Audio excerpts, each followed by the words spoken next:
Bulletin में सबसे पहले आपको खबर दें, वजीर आजम शहबाज शरीफ ने कहा है कि इंतखाबात नई मरदमशुमारी के तहत ही होंगे। इलेक्शन कमीशन की जिम्मेदारी है कि वो इंतखाबात करवाएंगे। इंतखाबात में ताखीर का कोई जवाज नहीं, मगर ये इलेक्शन कमीशन की सवाबदीद है। एक इंटरव्यू में वजीर आजम का कहना था 9 मई को रियासत के खिलाफ बगावत हुई। तहरीक इंसाफ के चेयरमैन ने बगावत पर उकसाया। उस बगावत में कुछ रिटायर्ड और कुछ हाजिर सर्विस फौजी भी शामिल थे।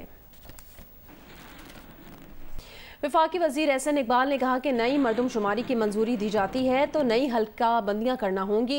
इलेक्शन 90 दिन से आगे जा सकते हैं। 90 दिन में इलेक्शन कराने हैं तो पुरानी मरदमशुमारी पर कराने होंगे। हतमी फैसला इलेक्शन कमीशन ने करना है। जो मेरी आपसे गुफ्तगू हुई थी उसमें मैंने यही कहा था कि अगर नई मरदमशुमारी आ जाती है तो फिर 90 दिन के अंदर जो लिमिट है उससे एक्सीड करना पड़ेगा। इलेक्शन कमीशन को हल्का बंदी के अमल को शुरू करना पड़ता है और उस मरदमशुमारी की रोशनी में वो हल्का बंदी का तयन करते हैं। और हम 90 दिन के साइकिल में जाना चाहते हैं तो फिर उस सूरत में हमें पुरानी मरदमशुमारी पे डिपेंड करना पड़ेगा। और ये भी मैंने फिर बाद में वाज़ेह किया था कि इसका हतमी फैसला इलेक्शन कमीशन ने करना है।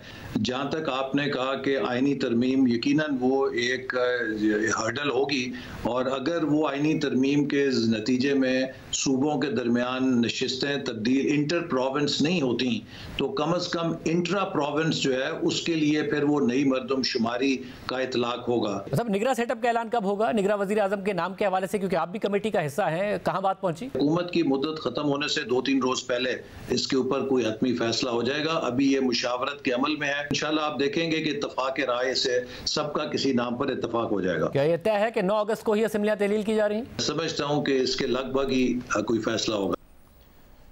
रहनुमा पीपल्स पार्टी मंजूर विसान को एक और ख्वाब आ गया। कहते हैं कि आम इंतखाबात वक्त पर होते नजर नहीं आ रहे। इम्कान जाहिर किया कि निगरान सेटअप 2 साल तक चलेगा। मुशीर ज़राअत मंजूर विसान ने कहा है कि निगरान वज़ीर आज़म और वज़राए आला सियासी नहीं होंगे।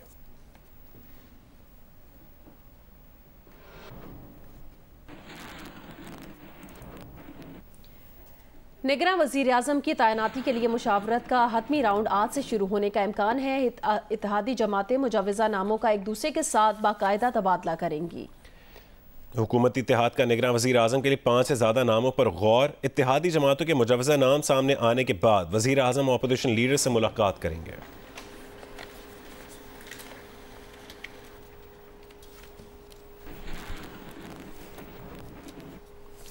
निगरान वज़ीर आज़म के लिए मुस्लिम लीग नून और पीपल्स पार्टी की मरकज़ी क़यादत की जानिब से मुख्तलिफ नामों पर गौर जारी है। ज़राए के मुताबिक पीपल्स पार्टी और नून लीग के तजवीज़ करदा 5 नामों में मियाँ मोहम्मद सुमरो और इशरतुल इबाद का नाम भी शामिल है। ज़राए के मुताबिक निगरान वज़ीर आज़म के लिए हुकूमत और इत्तेहादियों में मुशावरत जारी है। मुस्लिम लीग नून के कायद नवाज शरीफ और आसिफ अली जरदारी कई बार मुशावरत कर चुके हैं।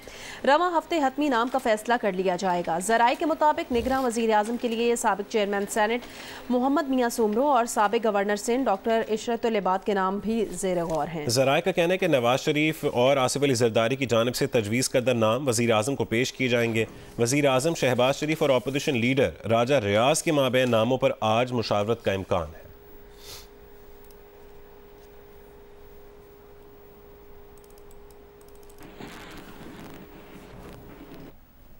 आगे बढ़ते हैं। पीडीएम के सरबराह मौलाना फजल रहमान ने कहा है कि इलेक्शन ना होने का जवाज नहीं है। हम वक्त पर हुकूमत छोड़ रहे हैं। कोशिश है कि बर वक्त इंतखाबात हों। निगरान हुकूमत का काम है कि वो क्या करती है।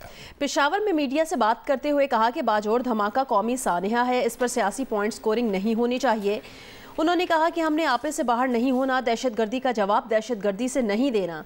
सियासी क़ुव्वत और बर्दाश्त के साथ ये जंग जीतेंगे।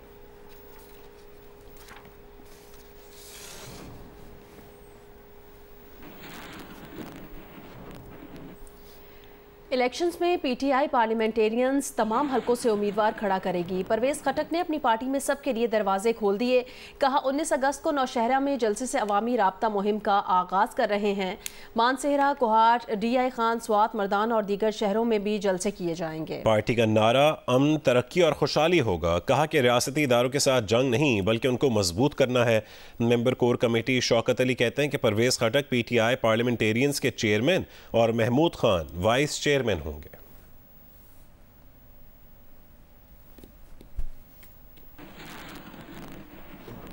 तोशा खाना से साबिक वजीर आजम और चेयरमैन तहरीक इंसाफ की खाना काबा के मॉडल वाली घड़ी खरीदने के दावेदार उमर फारूक ने कहा कि इस केस में गवाही के लिए उन्हें अदालत ने तलब किया तो वो पेश होंगे।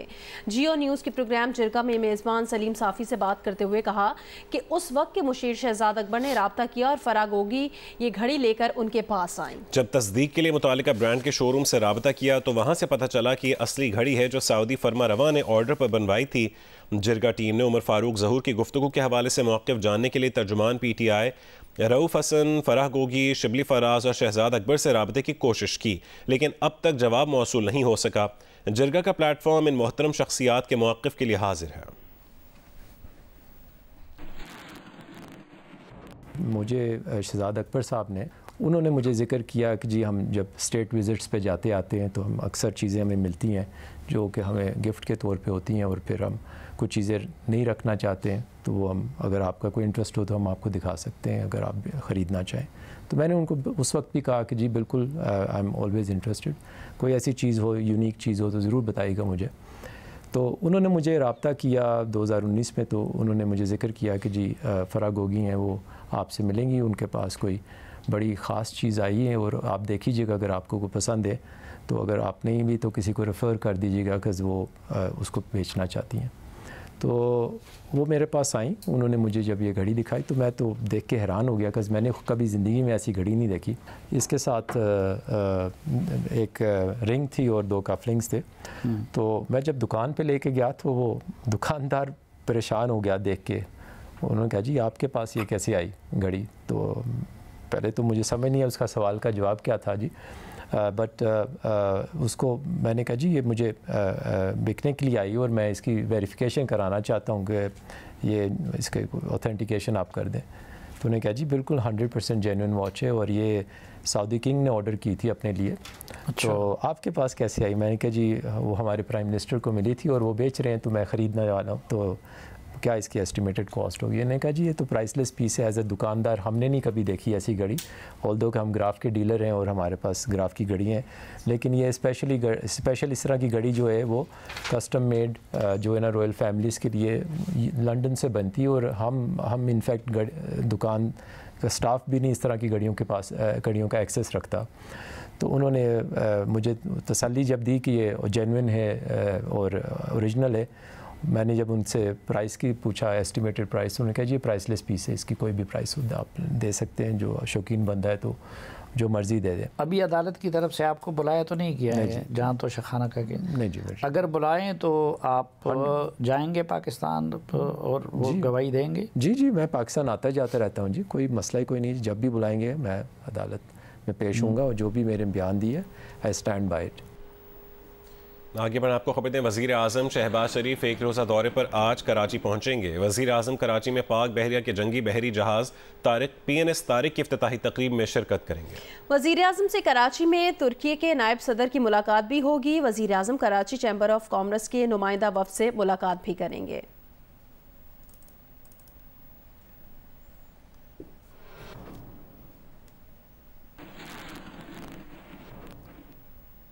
महकमा मौसमियात ने खैबर पख्तूनख्वा में आज से मानसून बारिशों का नया सिलसिला शुरू होने की पेश गोई की है। मज़ीद तफसील बताएंगे जियो न्यूज़ के नुमाइंदे मोहम्मद दानियाल अजीज़। पेशावर में इस वक्त मतला जुज़वी तौर पर आबर आलूद है, साथ हल्की हवाएं भी चल रही है। आज ज़्यादा से ज़्यादा दर्जा हरारत पेशावर में 37 डिग्री सेंटीग्रेड तक जाने का इम्कान है।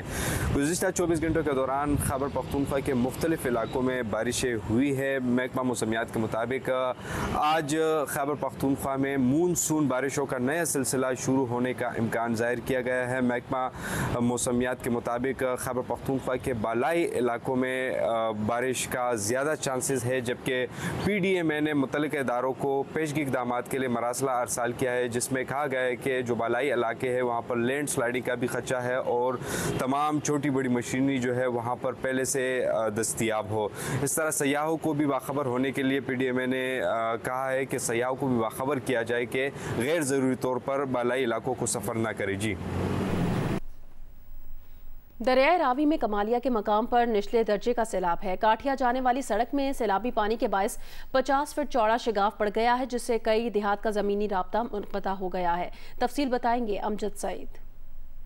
बिल्कुल इस वक्त मैं आपको दरियाए रावी कमालिया के मकाम से रिपोर्ट कर रहा हूँ। कमालिया दरियाए रावी के साथ ही मौजा मुराद के काठिया, जो कि कल से ही रोड ज़ेरे आब आया हुआ था, अभी मुराद के काठिया के करीब से 50 फुट सड़क में गहरा शगाब पड़ चुका है, जिसकी वजह से पानी आबादियों की जानब जा रहा है। ज़मीनी रास्ता बिल्कुल मुनक़ता हो गया है। गाँव के लोगों ने अपनी मददाब के तहत एक प्राइवेट कश्ती का एहतमाम किया है, जिसके वजह से वो दोनों अतराफ शहरियों को लेकर जा रहे हैं। इनका कहना है कि ना तो इधर कोई हुकूमत की जानब से नुमाइंदा विज़िट के लिए आया है और ना ही कोई खाने पीने का इंतज़ाम है। इन्होंने हुकूमत से मुतालबा किया है कि हुकूमत यहाँ पर कैंपों का इनकाद करे ताकि शहरियों को सहूलियात मैसर आ सकें। जी, बहावलनगर में गुज़श्ता दिनों मानसून की बारिशों के बायस कपास की फसल को शदीद नुकसान पहुंचा, जिससे काश्तकारों को शदीद परेशानी का सामना है। तफसील बताएंगे फ़हद शफीक। अच्छा, बिल्कुल ज़िला बहावलनगर में एक तरफ तो दरियाए सतलुज में सैलाब है, तो दूसरी जानिब मानसून की बारिशों की वजह से ज़िले में लगी हुई जो कपास की फसल थी वो बहुत ज़्यादा मुतासिर हुई है। ख़ास तौर पर हरुणाबाद तहसील और डूंगा बुंगा का जो इलाका है वहाँ पर कपास की जो फसल थी वो बहुत ज़्यादा मुतासिर हुई है। और यहाँ पर मेरी काश्तकारों से बात हुई है जो कि खासे परेशान नज़र आ रहे थे, और उनका ये कहना है कि साल भर की जो रोज़ी रोटी है वो यहीं से कमाते थे, लेकिन बारिशों की वजह से और सेम खालों के भर जाने की वजह से पानी भर आया है। महकमा ज़राअत के मुताबिक इस वक्त जो है वो तकरीबन 30,000 एकड़ पर कपास की फसल जो है वो बारिशों की वजह से मुतासिर हुई है। हमारे साथ कुछ काश्तकार भी मौजूद है, आइए इनसे मालूम करते हैं कि इनका कितना नुकसान हुआ है और कोई इजाला हो सका है कि नहीं हुआ। 26 एकड़ थे, सारे डूब गए हैं, पानी पानी है। कहीं पे भी कोई बूटे देखो ये भी सब मुरझा रहे हैं। जो खादें उधार ली हुई हैं, स्प्रे किया है, सब खत्म हो गया है। और इधर सेम नहर है वो भी टूट गई है, इधर से जो नहर है दूसरे वाली पानी वाली वो भी टूट गई है। हुकूमत की तरफ से कोई आया अभी तक? अभी तक तो कोई नहीं पहुंचा है। अच्छा, बिल्कुल ये वो काश्तकार हैं, छोटे काश्तकार जिनकी थोड़ी थोड़ी ज़मीन है और साल भर का जो रोज़गार है वो इसी फसल पर होता है, लेकिन बारिशों की वजह से यहाँ पर शदीद नुकसान हुआ है और ये लोग अच्छे खासे परेशान नज़र आ रहे हैं। जी, जियो स्पोर्ट्स में आपको बताएं, रवा साल भारत में होने वाले क्रिकेट वर्ल्ड कप के हवाले से हुकूमत की आला सतही कमेटी का पहला इजलास कल होगा। वजीर खारजा बिलावल भुट्टो की ज़ेर सदारत होने वाले इजलास में पाकिस्तान टीम के भारत जाने के हवाले से मुशावरत होगी। अक्टूबर नवंबर में भारत में आईसीसी वर्ल्ड कप मुनाकिद होना है। पाकिस्तान क्रिकेट बोर्ड ने मेगा इवेंट में टीम भेजने के लिए वजीर आजम की राय मांगी थी, जिस पर हतमी फैसले के लिए वजीर आजम शहबाज शरीफ ने वजीर खारजा बिलावल भुट्टो जरदारी की सरबराही में आला सतही कमेटी बनाई थी। कमेटी में वजारत खारजा, वजारत कानून, वजारत मवासलात, IT, इत्तलात और IPC के नुमाइंदे भी शामिल हैं। जुमेरात को कमेटी के पहले इजलास में पाकिस्तान क्रिकेट बोर्ड के सरबराह ज़का अशरफ भी शरीक होंगे, जो क्रिकेट के मामलात पर कमेटी को ब्रीफिंग देंगे। कमेटी पाकिस्तान क्रिकेट टीम को भारत भेजने, अहमदाबाद में मैच खेलने और दौरे से कबल जायजा वफ्त भारत भेजने के मामलात पर तबादला ख्याल करेगी। कराची में लड़की से नाजेबा हरकत का दिन दिहाड़े एक और वाकया। फेडरल बी एरिया में राह चलती लड़की का मोटरसाइकिल सवार ने पीछा किया, नाजेबा हरकत की और मोटरसाइकिल दौड़ाता हुआ निकल गया। CCTV वीडियो में तमाम मंजर कैद हो गया। एक माह पहले गुलिस्तान जौहर में भी लड़की से नाजेबा हरकत का वाकया पेश आया था और अंगी टाउन में भी ऐसी ही नाजेबा हरकत की गई थी। ओबाश अब तक न पकड़े जा सके।